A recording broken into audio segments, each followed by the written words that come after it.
nhiệt nhôm nâng bàn sơ xe bàn to pi phalនៃកាមេសូមច្ឆាចារៈយើងកាលពីសិក្សាក្នុងបាណាតិបាតយើងដឹងថាផលបាណាតិបាតហ្នឹងនាំឲ្យមានអាយុខ្លីឲ្យមានរោគច្រើនអីចឹងទៅអត្តនីទានហ្នឹងផលអត្តនីទានមានប្រមាណញាតិញោមបានសិក្សាហើយវានាំឲ្យមានការក្រីក្រទុក្ខលំបាកខាតខូចនៅទ្រព្យសម្បត្តិពេលថ្ងៃក្រោយចឹងទៅអ្នកដែលលួចទ្រព្យអ្នកដទៃនោះណាឥឡូវនេះអ្នកដែលប្រព្រឹត្តខុសក្នុងកាមណាបរោះដែលទៅស្រឡាញ់ភរិយាអ្នកដទៃឬក៏ស្ត្រីក្បត់ស្វាមីអាហ្នឹងមានផលយ៉ាងម៉េចខ្លះនឹងបានសិក្សាបន្តណាទៀតណាអញ្ចឹងចុះបន្ទាត់មកសរសេរថាផលរបស់កាមេសុមិច្ឆាចារៈផលរបស់កាមេសុមិច្ឆាចារៈមាន11ប្រការណាផលរបស់កាមេសុមិច្ឆាចារៈមាន11ប្រការគឺចុះបន្ទាត់មកដាក់លេខ1ដាក់លេខ1មានអ្នកដតីស្អប់ខ្ពើមច្រើនមានអ្នកដតីស្អប់ខ្ពើមច្រើន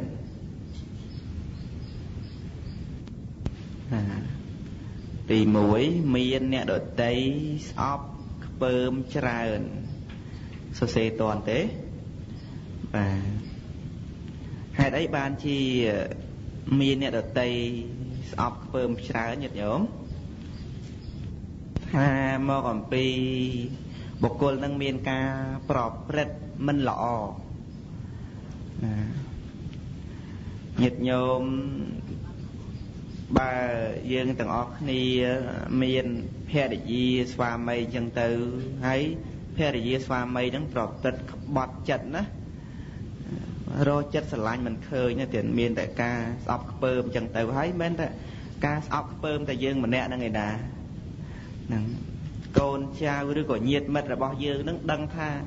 ក្រុមគ្រួសារស្វាមីឬភរិយានឹងមានការផិតក្បត់អីចឹងទៅក៏មានការស្អប់ខ្ពើមច្រើនអ្នកដឹងឮដល់តំបន់ណាស្រុកណាក៏គេមានការស្អប់ខ្ពើមដោយគេគិតថាជាមនុស្សមិនល្អនឹងជាមនុស្សមិនល្អអសប្បុរសចឹងទេណា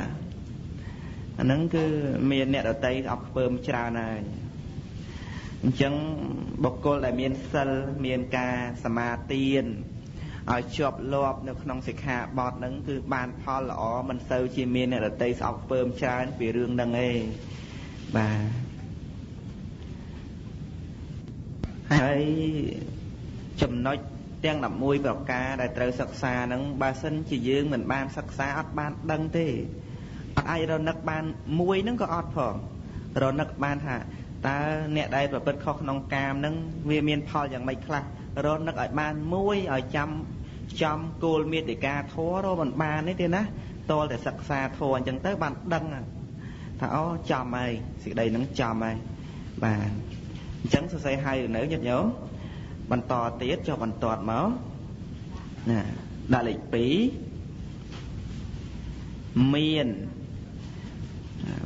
នជនបំណងអាក្រក់មានជនបំណងអាក្រក់មកលើខ្លួនច្រើនមានជនបំណងអាក្រក់មកលើខ្លួនច្រើនមានជនបំណងអាក្រក់មកលើខ្លួនច្រើនណាធម្មតាបុគ្គលដែលមានការប្រព្រឹត្តខុសក្នុងកាមចឹងហើយបរិសុទ្ធក្តីស្ត្រីក្តីណាទៀតអ្នកដតីដឹងឮហើយជួនកាលមានសាច់ញាតិគេណោះគេរងចាំដើម្បីនឹងវាយធ្វើបាបអ្នកដែលប្រព្រឹត្តខុសនឹងហើយបើអ្នកដែលមានការខ្សែគប់ជាមួយនឹងភ ភរិយារបស់អ្នកដទៃបរោះដែលជាស្វាមីនាងនោះមានការអន់ចិត្តប្តឹងផ្ដាល់ឬក៏មានការចាំលោភកាប់លោភសម្លាប់អញ្ចឹងទៅអាហ្នឹងជារឿងពិតណាស់ដែលមានរៀងរាល់ថ្ងៃនៅក្នុងប្រទេសនីមួយៗគឺមានទូទៅនឹងហើយជាផលរបស់កាមេសុមិច្ឆាចារៈនោះអត់មានអ្នកបំណងល្អមកលើខ្លួនទេគឺមានតែបំណងអាក្រក់បើមិនបានចាំវាចាំកាប់សម្លាប់អីទេក៏គ្រាន់តែគេពោលពាក្យមិនល្អឬក៏មុខស្ងួតដាក់ហ្នឹងអាហ្នឹងក៏ជាបំណងអាក្រក់របស់អ្នកដទៃដែរដោយអ្នកនឹងមានការប្រព្រឹត្តខុសក្នុងកាមអាហ្នឹងទោសប្រការទី2ណាញាតិញោមត្រូវបានសិក្សាឲ្យបានយល់ហើយចាំខ្លះផងទៅបាទចុះបន្តទៀតមកដាក់លេខ3ខាតបង់ទ្រព្យសម្បត្តិខាតបង់ទ្រព្យសម្បត្តិនឹងគឺអ្នកដែលមានការប្រព្រឹត្តខុសក្នុងកាមរមែងខាតបង់នៅទ្រព្យសម្បត្តិសូមអនុមោទនាស្រាប់នៅព្រះធម៌ជាបន្តទៀតណាសព្វទានធម្មទានជានិតេធម្មទានឈ្នះអស់ទានទាំងពួងសូមញោមបានសិក្សានៅក្នុងផលរបស់កាមេសុមិច្ឆាចារៈមាន11ប្រការបាទមានច្រើនណាស់ទៀតណាមានច្រើនយ៉ាងណាហើយផលហ្នឹងវាអាចកើតទាំងបច្ចុប្បន្នជាតិនេះរហូតដល់អនាគតជាតិអាចកើតបានញាតិញោមសិក្សាអញ្ចឹងទៅចេះដឹងសេចក្តីនឹងយកពាក្យទាំងអស់ហ្នឹងទៅប្រាប់ដល់កូនចៅឬក៏ញាតិមិត្តដែលអាចប្រាប់បានក៏ដើម្បីជាប្រយោជន៍ឲ្យអ្នកនឹងមានការខ្លាចបាបខ្មាស់បាបឈប់ប្រព្រឹត្តអំពើខោកទាបអញ្ចឹងទៅញាតិញោមហ្នឹងក៏បានបន់ច្រើនអាស្រ័យបានសិក្សាព្រះធម៌ណាទៀតណាអញ្ចឹងផលរបស់កាមេសុមិច្ឆាចារៈបុគ្គលដែលប្រព្រឹត្តខុសហ្នឹងគឺមាន11ប្រការសរសេរបានទី3ហើយទី1មានអ្នកដតីស្អប់ខ្ពើមច្រើនទី2មានជនបំណងអាក្រក់មកលើខ្លួនច្រើនហើយទី3ខាតបង់ទ្រព្យសម្បត្តិណាខាតបង់ទ្រព្យសម្បត្តិនឹងញាតិញោមពិចារណាទៅតាមនឹងទៅឃើញច្បាស់សឹងតែមិនបាច់ចាំអធិប្បាយវែងឆ្ងាយទេខ្ញុំបាទនឹងនិយាយទៅនៅក្នុងរឿងហ្នឹងលោកបាទនិយាយតែម្ដងញាតិញោមណាអញ្ចឹងចុះបន្តទៀតមកដាក់ប្រការទី4ដាក់លេខ4ណាបាទក្រីក្រជាស្មោមយាចកណាក្រីក្រជាស្មោមយាចកយាចកហ្នឹងគឺអ្នកសុំទានណាវាអាចទៅអញ្ចឹងណាទៀតអ្នកដែលប្រព្រឹត្តខុសក្នុងកាមណាអាចដើម្បីទៅ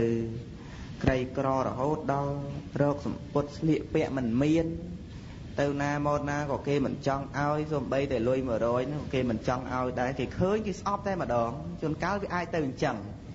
ហើយតាំងកើតទុកហេតុអីបានជាអ្នកដតីស្អប់ខ្ញុំម្លេះមកអំពីកម្មហ្នឹងវាចាត់ចែងឲ្យអ្នកដតីស្អប់ណាទៀតណាវាសមនឹងអ្នកដតីហ្នឹងមានអកុសលក្នុងចិត្តខ្លះផងឃើញទៅស្អប់តែម្ដងណាឃើញទៅមិនគួរឲ្យជ្រះថ្លាសោះអញ្ចឹងទៅរកស៊ីអីក៏ខាតរហូតដល់លែងមានស្រែចម្ការមាសប្រាក់អីចឹងទៅគ្រាន់តែអាហារចិញ្ចឹមជីវិតសម្រាប់ខ្លួនហ្នឹងក៏អត់មានតែធ្លាក់ខ្លួនដល់ការដើរសំទានអ្នកដតីអាហ្នឹងក៏អ្នកសំទានហ្នឹងវាអាចមានកើតឡើងបានអាស្រ័យការប្រព្រឹត្តខុសក្នុងការមួយចំណែកធំផងដែរណាអញ្ចឹងប្រការទី4ហ្នឹងញាតិញោមសរសេរឲ្យឬនៅបាទហើយនឹងមិនទាន់ដល់សិក្សានៅក្នុងព្រះអភិធម្មនៅឡើយទេនឹងចាត់ចូលជាការសិក្សានៅក្នុងព្រះវិន័យវិញខ្លះហើយតែគ្រាន់តែលោកសម្ដែងថាអកុសលកម្មបត្តិហ្នឹងកើតឡើងព្រោះអកុសលចិត្តសិក្សាគឺសិក្សាទាំងអស់ព្រះអភិធម្មហ្នឹងគឺសិក្សាលាយគ្នាណាទេណាគ្រាន់តែថាមានគោលសំខាន់គឺអភិធម្មឯនោះទេ ហើយសិក្សានៅក្នុងមេរៀនព្រះអភិធម្មហ្នឹងក៏មានព្រះសូត្រលាយនៅក្នុងនឹងច្រើនហើយក៏មានព្រះវិន័យហ្នឹងក៏មានលាយនៅក្នុងនឹងច្រើនទៀតផងមិនមែនតែយល់ដឹងតែអំពីផ្លូវចិត្តចេតសិករូបនិព្វានតែមួយយ៉ាងឯណាគឺនៅក្នុងវិន័យនៅក្នុងព្រះសូត្រហ្នឹងក៏ញាតិញោមមានឱកាសបានស្ដាប់ច្រើនអញ្ចឹងទៅបាទអញ្ចឹងចុះបន្តទៀតមកដាក់លេខ5ណាលេខ5កើតជាមនុស្សស្រីណាកើតជាមនុស្សស្រីអ្នកខុសក្នុងកាមយូរទៅបរោះហ្នឹងបើស្រឡាញ់ភរិយាអ្នកដតីណាទៀតណាស្រឡាញ់អញ្ចឹងទៅក៏មានការប្រព្រឹត្តខុសអញ្ចឹងទៅស្លាប់អំពីមនុស្សហ្នឹងទៅកើតនៅក្នុងអបាយភូមិនរកប្រែតអសុរកាយទេរិឆានអញ្ចឹងទៅឡើងពីនឹងវិញមកអាចកើតជាមនុស្សខ្ទើយឬក៏ជាមនុស្សស្រីវិញបានលេចបានកើតជាបរោះហើយអាហ្នឹងព្រះសម្មាសម្ពុទ្ធព្រះអង្គសម្ដែងអញ្ចឹងណាហ្នឹងអាហ្នឹងគឺផលនៃកាមេសុមិច្ឆាចារៈហើយបើញាតិញោមឧបាសិកាមានប្រាថ្នាដើម្បីចង់កើតជាបរិយហ្នឹងគ្រាន់តែរក្សាសិលឲ្យជាប់រក្សាសិលឲ្យបានផរផង់ស្អាតមានស្វាមីក៏មានការគោរពបដិបត្តិជាវត្តជាតួនាទីដ៏ប្រសើរឧត្តមឧត្តមខ្ពង់ខ្ពស់ជាភរិយាល្អទៅទៀតអាចដើម្បីតាំងនៅសេចក្តីប្រាថ្នាកើតជាបរិយវិញបានខ្មែរយើងចានថាអ្នកណាប្រាថ្នាកើតជាបរិយទៅឡាឆ្លងកាត់កំណើតកើតជាមនុស្សខ្ទើយហ្នឹងមួយរយៈសិនមួយជាតិពីរជាតិសិនអត់ត្រូវទេកើតជាមនុស្សខ្ទើយអីនោះអាហ្នឹងដល់អាស្រ័យអកុសលណាបាទអកុសលទេកុសលមិនឲ្យនាំទៅកើតអញ្ចឹងទេអញ្ចឹងទី5ហ្នឹងគឺកើតជាមនុស្សស្រីអ្នកប្រព្រឹត្តខុសក្នុងកាមណាហើយចាំបន្តទៀតមកដាក់លេខ6ជាមនុស្សខ្ទើយជាមនុស្សខ្ទើយហ្នឹងអ្នកប្រព្រឹត្តខុសក្នុងកាមដែរទៀតបរិសុទ្ធក្តីស្ត្រីក្តីដែលមានការប្រព្រឹត្តក្បត់ចិត្តស្វាមីឬក៏បរិសុទ្ធមានការលោភលះស្រឡាញ់ភរិយាអ្នកដទៃផលមកបានចឹងអកុសលហ្នឹងបានថាគួរឲ្យសិក្សាដើម្បីដឹងជួនកាលមិនចង់ធ្វើទេតែវាការចេះដឹងហ្នឹងតិចតួចពេកជំរុញឲ្យធ្វើតលតែបានទៅចេះដឹងនៅក្នុងធម៌ណាទៀតតិចតួចពេកដល់ទៅបានចេះដឹងច្រើនអញ្ចឹងទៅក៏មានការកម្ចាត់បងនៅចិត្តដែលបំរុងនឹងមានការប្រព្រឹត្តខុសនោះនឹងកម្ចាត់បងនៅចិត្តនឹងទៅអានឹងការចេះដឹងច្រើនគឺនាំមកនៅប្រយោជន៍ក្នុងជីវិតណាអញ្ចឹងចុះបន្តមកទៀតដាក់លេខ7កើតជាបុរសណាកើតជាបុរសក្នុងត្រកូលថោកទាបកើតជាបុរសក្នុងត្រកូលថោកទាបអ្នកដែលមានការប្រព្រឹត្តខុសនៅក្នុងកាមហ្នឹងមិនមែនថាខុសក្នុងកាមហើយកើតជាស្ត្រីតែម្យ៉ាងទេជួនកាលអាចកើតជាបុរសដែរប៉ុន្តែក្នុងត្រកូលថោកទាបដូចជាក្នុងត្រកូលច័ន្ទដៀលត្រកូលដែលក្រីក្របំផុតអញ្ចឹងទៅហើយត្រកូលដែលគេស្អប់ខ្ពើមច្រើនមានរឿងអាម៉ាស់ច្រើនរឿងកន្លងមកអញ្ចឹងទៅអ្នកដែលខុសក្នុងកាមហ្នឹងកម្មហ្នឹងតាក់តែងឲ្យមនុស្សហ្នឹងទៀតណាឬក៏បុគ្គលហ្នឹងទៅកើតក្នុងត្រកូលហ្នឹងទៅរឿងកំណើតហ្នឹងមិនមែនចង់បានទៅតាមការគិតឯណាញាតិញោមគឺកើតឡើងដោយអាស្រ័យកម្មអ្នកវិចិត្រអ្នកតាក់តែងដូចជាញាតិញោមបានកើតមកនេះជាបរិសុទ្ធក៏ដោយជាស្ត្រីក៏ដោយមានវ័យវឌ្ឍនាការនេះគឺមានកម្មជាអ្នកចាត់ចែងឲ្យយើងមានសុខភាពល្អមាំទាំបានជាមនុស្សកម្មអ្នកចាត់ចែងណាទេណាកម្មចាត់ចែងបានល្អនឹងអញ្ចឹងដើម្បីកុំឲ្យបំភ្លេចនៅកម្មហ្នឹងគឺ តលតែយើងធ្វើនៅសេចក្តីល្អណាធ្វើនៅសេចក្តីល្អទៅបំបត្តិនៅអកុសលវិបាកដូចជាការកើតក្នុងត្រកូលថោកទាបមានអ្នកដទៃស្អប់ខ្ពើមច្រើនឬក៏ជាស្មោមយាចកអីហ្នឹងយ៉ាងណានោះគឺយើងបំបត្តិនៅអំពើខុសឆ្គងហ្នឹងទៅកំណើតក្រោយតទៅទៀតក៏លែងមានកំណើតនឹងហើយប៉ុន្តែបើគ្រាន់តែមិនចង់ថាខ្ញុំមិនចង់ឲ្យគេស្អប់ច្រើនទេហើយខ្ញុំមិនចង់ឲ្យអ្នកដទៃនឹងមានដំណងអាក្រក់មកលើខ្លួនខ្ញុំទេហើយខ្ញុំក៏មិនចង់ខាតខូចទ្រព្យសម្បត្តិឲ្យអស់ដែរហើយខ្ញុំនឹងក៏មិនចង់ជាអ្នកដើរសុំទានអីដែរហើយខ្ញុំនឹងក៏មិនចង់កើតជាខ្ទើយកើតជាអីអញ្ចឹងដែរបើគ្រាន់តែមិនចង់អញ្ចឹងប៉ុន្តែនៅប្រព្រឹត្តនៅកាមេសុមិច្ឆាចារៈអត់បានតាមប្រាថ្នាទេគឺនៅតែបានអ្នកដទៃតេះដៀលច្រើនស្អប់ខ្ពើមច្រើនអញ្ចឹងទៅណាទៀតបើមិនចង់បានសភាពរបៀបហ្នឹងគឺតើតែយើងនឹងរក្សាសិលឲ្យជាប់ណារក្សាសិលឲ្យជាប់ហ្នឹងគឺល្អហើយទៀតណាអញ្ចឹងក្នុងប្រការទី7ហ្នឹងអាចកើតជាបរោះដែរប៉ុន្តែបរោះក្នុងត្រកូលថោកទាបណាញាតិញោមក៏ធ្លាប់បានឃើញហើយចុះបន្តទៀតមកដាក់លេខ8ណាលេខ8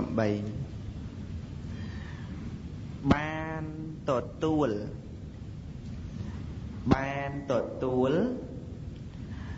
នៅការខ្មាស់អៀនជានិច្ច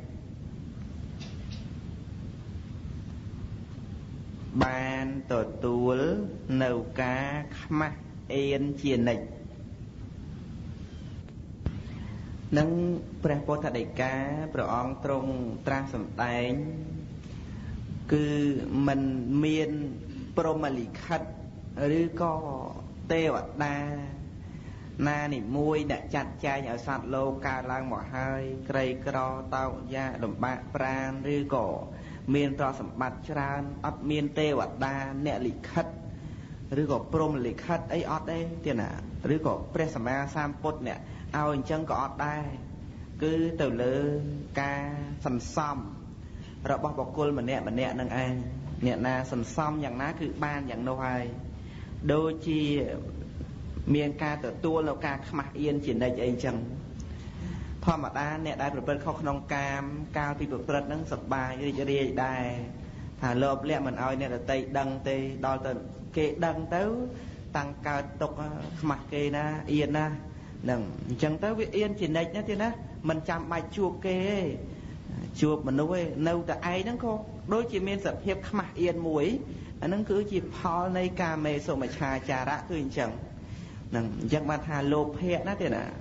រឿងកាមេសុមិច្ឆាចារៈនេះកើតឡើងអាស្រ័យលោភៈគឺការជាប់ជំពាក់ជាប់ស្អិតជាមួយនឹងរូបសម្លេងក្លិនរសនិងផោថពៈហ្នឹងដល់ទៅផលនៃលោភៈឲ្យផលមកអញ្ចឹងដែលមនុស្សទាំងឡាយតែងតែមានការសែបគប់មិនចង់លះបង់ទេលោភៈហ្នឹងមិនចង់កំចាត់បងទេស្រឡាញ់រាប់អានលោភៈណាដល់ទៅលោភៈឲ្យផលអញ្ចឹងញាតិញោមមានតែល្អមុខអីអញ្ចឹងខ្មាស់អៀនគេជានិច្ចអញ្ចឹងមិនល្អទេណាទៀតអញ្ចឹងដើម្បីលុបបំបត្តិនៅការខ្មាស់អៀនអ្នកដទៃនោះគឺតលតែបុគ្គលនឹងមិនប្រព្រឹត្តអញ្ចឹងមិនប្រព្រឹត្តអញ្ចឹងទៅអាហ្នឹងបាននៅសភាពថ្លៃថ្នូរក្នុងជីវិតណាបើនៅក្នុងជីវិតនឹងបរិបូរទៅដោយការប្រព្រឹត្តអាក្រក់អញ្ចឹងវាមានតែការខ្មាស់អៀនអ្នកដទៃជារឿយជាធម្មតានៃអកុសលកើតឡើងមកហើយវាមានផលក្នុងបច្ចុប្បន្ននេះរហូតដល់បរលោកហ្នឹងក៏មានផលកើតជាមនុស្សក៏បរិបូរទៅដោយសភាពខ្មាស់អៀនអ្នកដទៃអញ្ចឹងទៅនឹងសូមឲ្យញាតិញោមទាំងអស់និងគុណម្ចាស់នឹងបានជ្រាបនៅក្នុងផលនៃកាមេសុមិច្ឆាចារៈហើយចុះបន្តទៀតមកដាក់លេខ9លេខ9មានរាងកាយមិនស្អាតមានរាងកាយមិនស្អាត នឹងគឺជាផលរបស់កាមេសុមិច្ឆាចារៈប្រការទី9គឺមានរាងកាយមិនស្អាតរាងកាយទាំងអស់សំដៅទាំងរូបទាំងរាងទាំងសន្តានទ្រង់ទ្រាយទាំងអស់ណាទៀតណាខ្មៅពេកសពេកមៀតនឹងតូចពេកហើយធំពេកអញ្ចឹងទៅហើយខ្ពស់ពេកទៀបពេកនឹងសិតតែពេកទាំងអស់អញ្ចឹងវាអត់ល្អហើយវាមានភ្នែកត្រចៀកច្រមុះហ្នឹងក៏មិនស្អាតណាច្រមុះហ្នឹងខើចខ្លាំងពេកអញ្ចឹងទៅហើយភ្នែកហ្នឹងក៏មិនល្អហើយត្រចៀកហ្នឹងក៏មិនស្អាតមុខមាត់អីទាំងអស់មិនស្អាតទាំងអស់ដៃជើងអីហ្នឹងមើលទៅមិនស្អាតតែម្ដងអាហ្នឹងគឺកើតឡើងដោយផលនៃអកុសលណាទៀតនឹងផលនៃអកុសលមានការសម្លាប់សត្វមានការលួចទ្រព្យអ្នកដទៃមានការប្រព្រឹត្តខុសក្នុងកាមអាហ្នឹងនាំឲ្យអញ្ចឹងហើយកើតមកចាប់ដើមអន់ចិត្តហេតុអីបានជាខ្ញុំនឹងកើតមកមានរាងកាយអាក្រក់អញ្ចឹងបងខ្ញុំប្អូនខ្ញុំស្អាតណាអាក្រក់តែខ្ញុំតែឯងនឹងម្ដាយនឹងអត់ស្រឡាញ់ខ្ញុំទេឬបានជាបង្កើតខ្ញុំឲ្យខ្ញុំនឹងអាក្រក់ជាងបងប្អូនអញ្ចឹងម្ដាយស្រឡាញ់ទាំងអស់ចង់ឲ្យកូនស្អាតទាំងអស់ប៉ុន្តែម្ដាយមិនអាចបង្កើតនូវកម្មរបស់កូនបានណាទៀតនឹងប៉ុន្តែកម្មបង្កើតកូននឹងបានណាបណ្ដាលឲ្យកើតឡើងមកហើយឆែបមាត់ឬក៏កើតឡើងមកហើយមានសម្បុរអាក្រក់អាក្រៃក្រៃលែងអញ្ចឹងទៅនឹងអាហ្នឹងគឺអាស្រ័យអកុសលអ្នកវិចិត្របើញាតិញោមជាពុទ្ធបរិស័ទនឹងមានការមិនពេញចិត្តជាមួយនឹងសន្តានទ្រង់ទ្រាយមិនស្អាតអីនោះកើតឡើងមកហើយវាហួសពេលទៅហើយកែនោះរូបរាងកាយយើងមានតែកែផ្លូវចិត្តទេនឹងកែផ្លូវចិត្តទៅអាចដើម្បីនឹងកើតជាក្រោយទៀតទៅបានរូបស្អាតឡើងវិញហើយទៀតអ្វីត្បិតបើញាតិញោមរក្សាសិលមិនប្រាថ្នាដើម្បីឲ្យបានរូបស្អាតក៏ដោយប៉ុន្តែកាលដែលរក្សាសិលបានជួបបានស្អាតផូរផង់មាំទាំអញ្ចឹងទៅផលមកក្រោយទៀតហ្នឹងក៏វាមានសភាពស្អាតដូចចិត្តដែលយើងស្អាតអញ្ចឹងណាចិត្តស្អាតរូបស្អាតហើយទៀតតែចិត្តអាក្រក់រូបអាក្រក់ហើយហ្នឹងអញ្ចឹងចុះបន្ទាត់មកទៀតដាក់លេខ10សិក្សាឲ្យចប់កាមេសុមិច្ឆាចារៈណាលេខ10ច្រើនទៅដោយ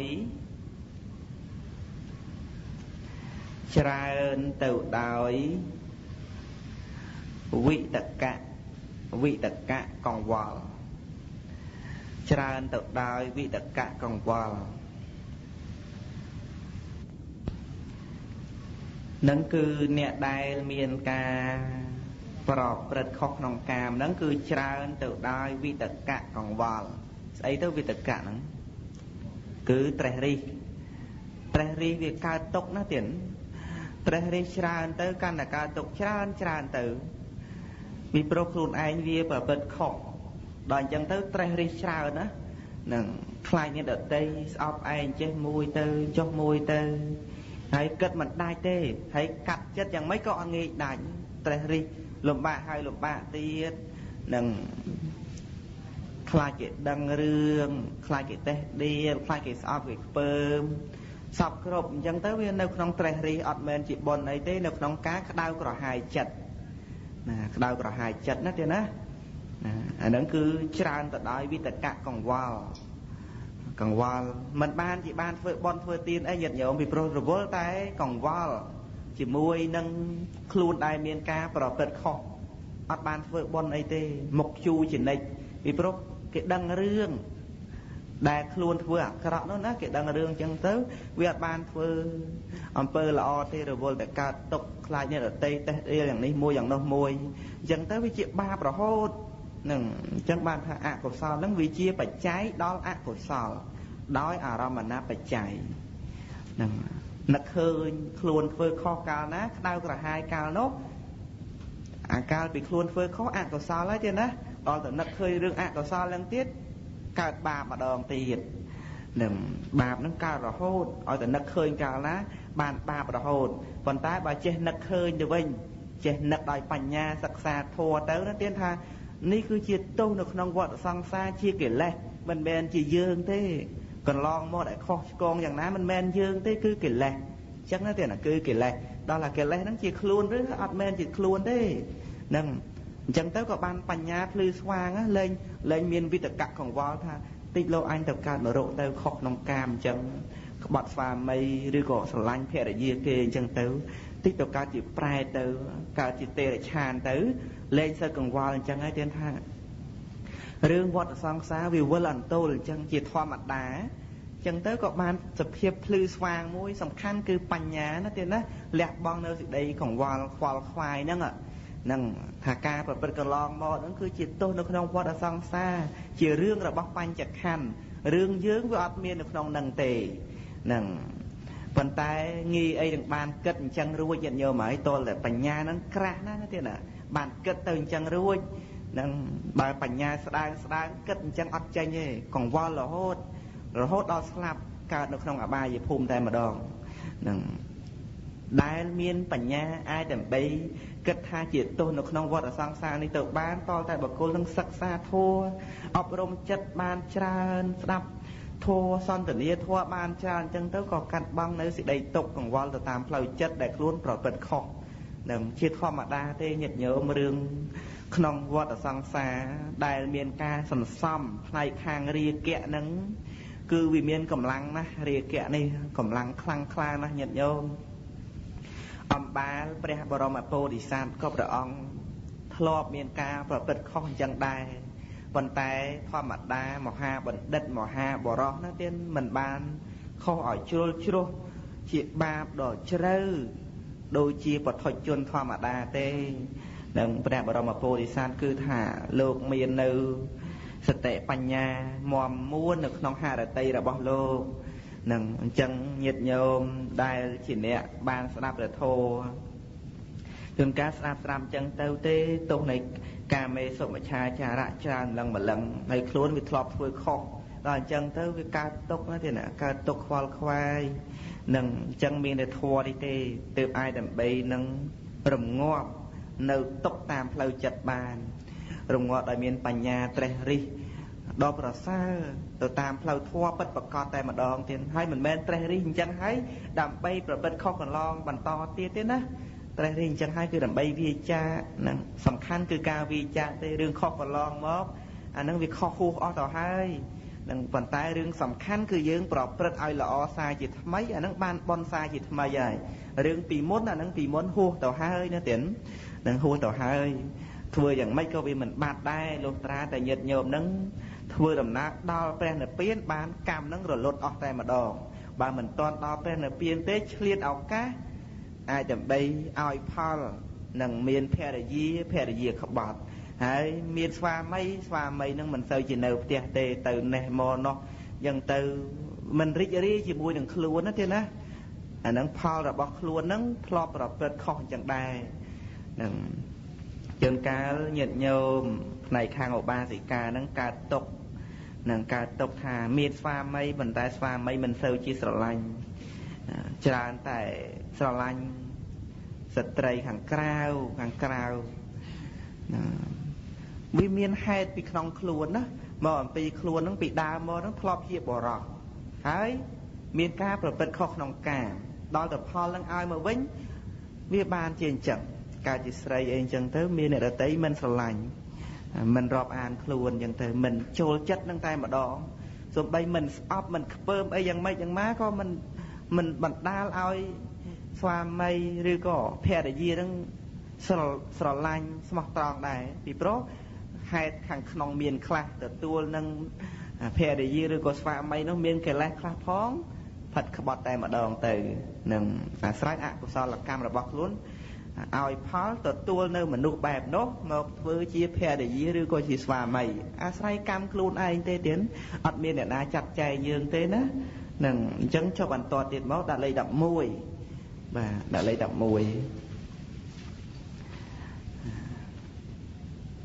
ប្រាសចាអ្នកជាទីស្រឡាញ់ណាប្រាសចាអ្នក ជាទីស្រឡាញ់ណាប្រការទី11ហ្នឹងគឺប្រាសចាកអ្នកជាទីស្រឡាញ់ស្រឡាញ់ណាកូនហ្នឹងណាស្រឡាញ់កូនហ្នឹងណាដល់ទៅផលរបស់ខ្លួននេះធ្លាប់ប្រព្រឹត្តខុសក្នុងកាមឪពុកឬម្ដាយនោះណាទៀតណាបានកូនមកស្រាប់តែកូនហ្នឹងត្រូវបរោះម្នាក់ឆោបបោកកូនស្រីហ្នឹងយកទៅលក់យកទៅអីចឹងទៅតាំងកើតទុកស្រឡាញ់កូនហ្នឹងណាទៀតណាកើតទុកហើយឃើញទេកាលណាបើប្រាសចាកអ្នកដែលជាទីស្រឡាញ់ហ្នឹងគឺជាទុកណាទៀត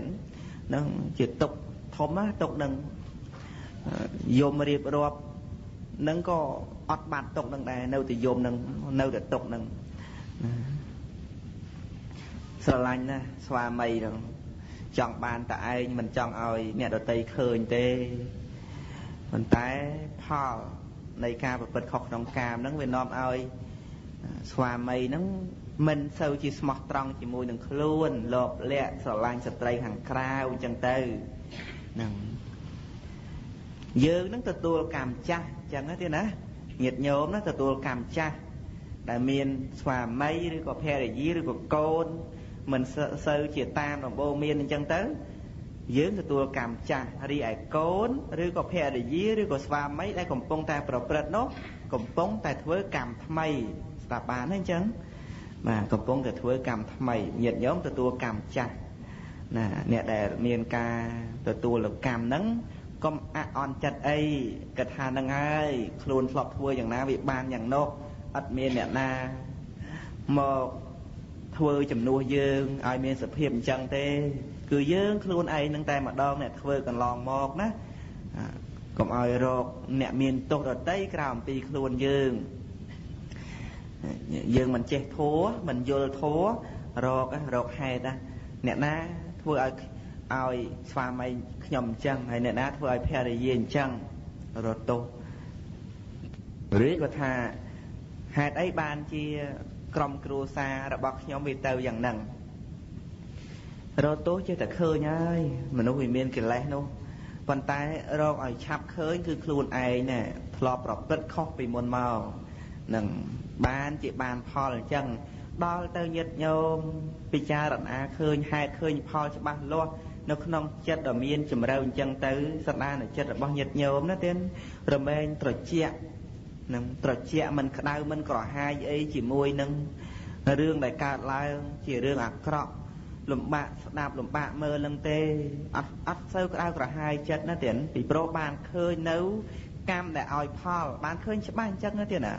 នឹងឃើញច្បាស់ថាមានកម្មជាអ្នកឲ្យផលដល់អញ្ចឹងទៅក៏កំចាត់បងនៅសេចក្តីទុកសោកផ្សេងអញ្ចឹងទៅនឹងអាស្រ័យការបានសិក្សាព្រះធម៌វានាំឲ្យយើងស្រាលចិត្តអញ្ចឹងណានឹងធម៌ហ្នឹងជួយអញ្ចឹងមិនមែនជួយឲ្យអីដតីជួយឲ្យឆាប់មានឆាប់បាននឹងបែបបន់យ៉ាងម៉េចឲ្យមានឲ្យបានឆាប់អីនោះទេនឹងគឺថាធម៌ហ្នឹងមិនបានធ្វើឲ្យយើងនឹងបានទ្រព្យបានសម្បត្តិបានផ្ទះបានឡានម៉ូតូអីភ្លាមហ្នឹងក៏ទេដែរប្រយោជន៍សំខាន់ណាទិដ្ឋធម្មិកថាប្រយោជន៍ឥឡូវហ្នឹងទៀតណាគឺស្រាលចិត្តកំពុងតែធ្ងន់ចិត្តកើតទុករឿងអីផ្សេងឮធម៌សំដែងថាកម្មទេអ្នកឲ្យផលកម្មទេអ្នកវិចិត្រកម្មទេអ្នកកំពុងតែបណ្ដាលឲ្យប្រព្រឹត្តទៅអញ្ចឹងទៅមានយើងឯណានៅក្នុងកម្មហ្នឹងគឺកម្មជាបរមត្តធម៌អង្គធម៌កម្មហ្នឹងគឺកម្មជាកុសលអកុសលនិងអព្យាក្រឹតដល់អញ្ចឹងទៅក៏លះបង់នៅសេចក្តីប្រកាន់នឹងលែងហួងហែងអញ្ចឹងទៅពីព្រោះអ្វីទាំងអស់កើតឡើងអាស្រ័យកម្មអញ្ចឹងទៅក៏លះបង់នៅសេចក្តីក្រវល់ក្រវាយវិតកកង្វល់ហើយបើថាប្រាសចាកអ្នកជាទីស្រឡាញ់ហ្នឹងធ្វើម៉េចបើវាអញ្ចឹងទៅហើយនោះយើងទៅខាត់យ៉ាងម៉េចនឹងកើតហ្នឹងបើស្វាមីហ្នឹងគេធ្លាប់តែស្រឡាញ់យើងឥឡូវហ្នឹងគេលែងស្រឡាញ់ហើយគេធ្វើយ៉ាងម៉េចមិនធ្វើយ៉ាងម៉េចឲ្យហួសអំពីកម្មញាតិញោមហើយបណ្ដាចិត្តអ្នកហ្នឹងយ៉ាងម៉េចឲ្យគេស្រឡាញ់យើងវិញអត់បានទេនឹងគឺកម្មណាទេណាអ្នកតាក់តែងអញ្ចឹងណាយើងកម្មនឹងឯងចាត់ចែងយើងឲ្យជួបនឹងបុគ្គលដែលមានចិត្តមិនស្មោះត្រង់អញ្ចឹងហើយបើយើងមានកម្មល្អជួបបុគ្គលដែលមានចិត្តស្មោះត្រង់ល្អហើយបើយើងមានកម្មអាក្រក់ជួបបុគ្គលដែលមានការមិនស្មោះត្រង់មិនល្អជាមួយនឹងយើងហើយហ្នឹងអញ្ចឹងគឺថារស់នៅសពថ្ងៃនេះ cứ băng từ lơ cầm lăng cam đằng o khni riêng sầm khán cứ nhiệt nhôm sần xóm nấu cam lọ tới rồi mấy chup nấu pha lọ hay ai bà thà chọn bàn pha lọ đấy bàn tay sần xóm cam mà có hay đã có mình rụng băng mình sòng khâm nấu pha lọ tê nó tiên á chân nè đại miền ca pra cha bậc cô lại chỉ ti sở lánh cứ miền chỉ tu tao hai nhiệt nhôm mấy miền cha na năng có chia sẻ hay phía bằng hai nhà khơi thà giờ năng lọp miền ca và bật khóc nông cam đây tây tha sầm đai chân tơ nhiệt nhôm mình đây khóc xót năng chiết năng mình khóc chiết môn lọp khóc nữa tiền àព្រះសម្មាសម្ពុទ្ធណាព្រះអង្គទ្រង់ត្រាស់សម្ដែងថាកម្មណាមួយវាលែងតែលោកកតរកម្មណាទៀតបឋិជនគឺថាធ្លាប់ធ្វើទាំងអស់នឹងធ្លាប់បានទាំងអស់កម្មអីក៏ដែលធ្វើដែរនឹងកម្មសម្រាប់សត្វលួចទ្រព្យគេប្រព្រឹត្តខុសក្នុងកាមបូលពាកុហកផឹកទឹកស្រវឹងមានមច្ឆាទិដ្ឋិរហូតដល់និយតមច្ឆាទិដ្ឋិក៏ធ្លាប់មានដែរអានន្តរយកម្មទៀតក៏ធ្លាប់ធ្វើដែរក្នុងវដ្តសង្សារកន្លងមកពីព្រោះវដ្តសង្សារនឹងយូរណាស់មកហើយញាតិញោមមិនមែនទៅតែមានមួយជាតិពីរជាតិនេះឯណាមានយូរណាស់មកហើយណានឹងញាតិញោមថាវ័យក្មេងឥឡូវហ្នឹងប៉ុន្តែបើគិតទៅតាមអាយុនៅក្នុងវដ្តសង្សារគឺចាស់គ្រប់គ្នាហើយញាតិញោមចាស់ជាងអាយុភ្នំចាស់ជាងអាយុអង្គរវត្តនេះទៀតហ្នឹងអង្គរវត្តប្រហែល700ឆ្នាំឬក៏800ឆ្នាំអាយុនឹងខ្លីទេអាយុញាតិញោមនៅក្នុងវដ្តសង្សារវែងជាងហ្នឹងពីព្រោះមិនតាន់ដល់ព្រះនិព្វានណាវែងឆ្ងាយណាស់មកហើយគ្រាន់តែទឹកភ្នែកញាតិញោមស្រ័យយំសម្រក់នឹងការព្រាត់ប្រាសនៅវត្ថុជាទីស្រឡាញ់ហ្នឹងទឹកភ្នែកមួយជាតិបន្តិចមួយជាតិបន្តិចណាទៀតស្មើនឹងទឹកមហាសមុទ្រហើយទឹកមហាសមុទ្រធំណាស់ញាតិញោមហើយទឹកភ្នែកយើងស្មើនឹងទឹកមហាសមុទ្រអញ្ចឹងយើងធុញទ្រាន់ទេអញ្ចឹងនឹងហើយមិនដឹងថាថ្ងៃណាខែណាឆ្នាំណាជាតិណាផុតចាកអំពីការកង្វល់ដោយការយំសោកស្រែកយំនឹងគឺមានតែការបដិបត្តិនៅធម៌របស់ព្រះសម្មាសម្ពុទ្ធទើបអាចដើម្បីបញ្ជូនញាតិញោមនិងបុគ្គលម្ចាស់ឲ្យដល់នៅទីបំផុតនៃទុក្ខនឹងអស់នៅការយំយែកស្រែកទួញណាទៀតសូមអនុមោទនាស្ដាប់នៅព្រះធម៌ជាបន្តទៀតណាសព្វទានាងធម្មទានាងជានិតេធម្មទានឈ្នះអស់ទានទាំងពួងសូមអនុមោទនា